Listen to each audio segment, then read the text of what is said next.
रात के ठीक 12 बजे थे।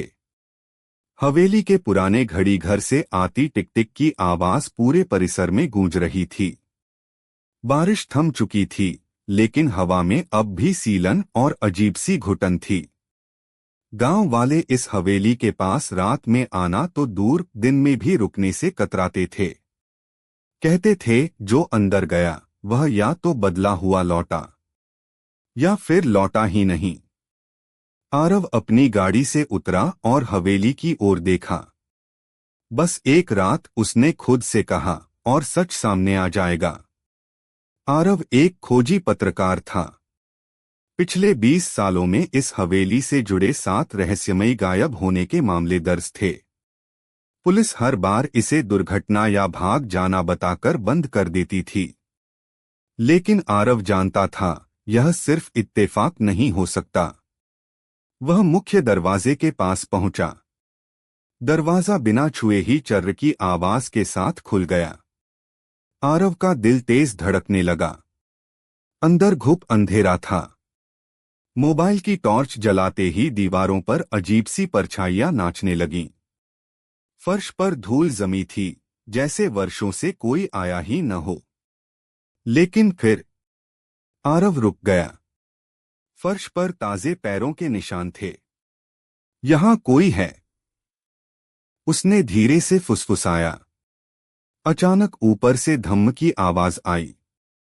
आरव सीढ़ियों की ओर बढ़ा। हर कदम के साथ सीढ़ियां कराह रही थीं, जैसे उसकी मौजूदगी से नाराज हों। पहली मंजिल पर एक लंबा गलियारा था। गलियारे के अंत में एक कमरा, जिसकी लाइट अपने आप जल बुझ रही थी।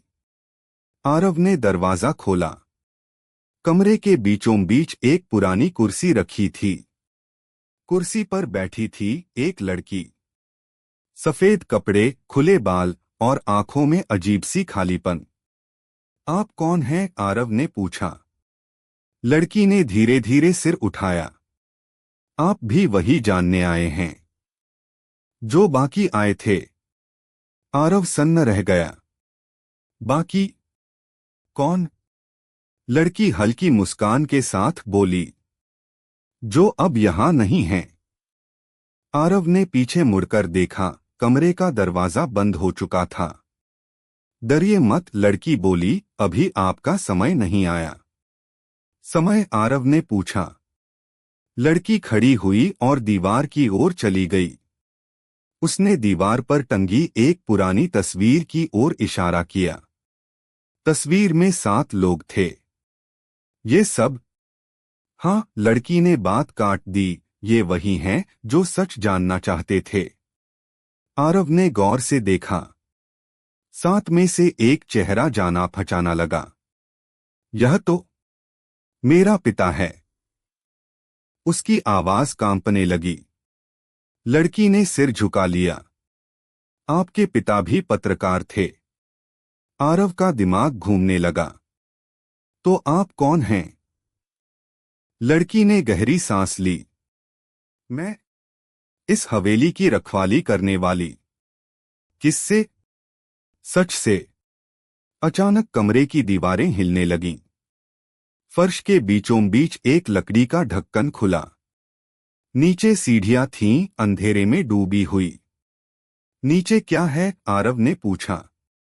अंतिम दरवाजा, लड़की बोली।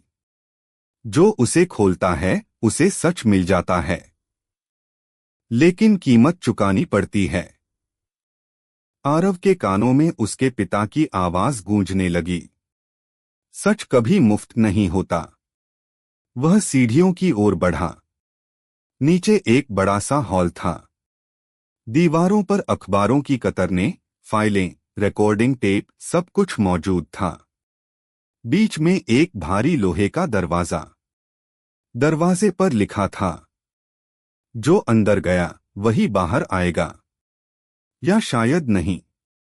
आरव ने दरवाजा खोला। अंदर कुछ नहीं था, बस एक आईना। आरव आईने के सामने खड़ा हुआ। अचानक आईने में उसकी परछाई मुस्कुराई, जबकि वह खुद नहीं मुस्कुरा रहा था। आईने से आवाज आई, क्या तुम सच सह पाओगे? आईने में दृश्य बदलने लगे। उसने देखा उसके पिता ने एक बड़ा घोटाला उजागर किया था। इस हवेली में सच्चाई को छिपाने के लिए लोगों को फंसाया जाता था। लेकिन धीरे धीरे हवेली खुद जिंदा हो गई और अब वह सच को बाहर जाने नहीं देती। तो मेरे पिता, उन्होंने सच चुन लिया, आवाज बोली, और हवेली का हिस्सा बन गए। आरव की आंखों से आंसू बहने लगे। अब तुम्हारी बारी है। आईना चमकने लगा। या तो तुम सच को यहीं छोड़ दो और जिंदा बाहर जाओ, या सच को दुनिया तक पहुंचाओ और यहीं रह जाओ। ऊपर से लड़की की आवाज आई, हर बार कोई न कोई यह चुनाव करता है। आरव ने कैमरा निकाला, रिकॉर्डिंग चालू की। अगर कोई यह देख रहा है तो जान लो सच यहीं कैद है। उसने रिकॉर्डिंग आईने की ओर बढ़ा दी। अचानक हवेली कांपने लगी।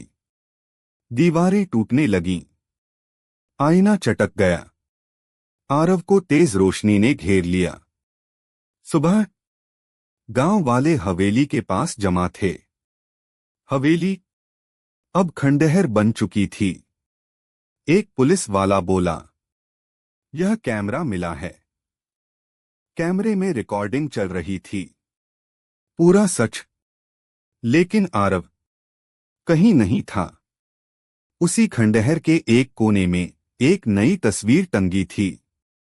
उसमें 8 लोग थे और 8वां चेहरा आरव का।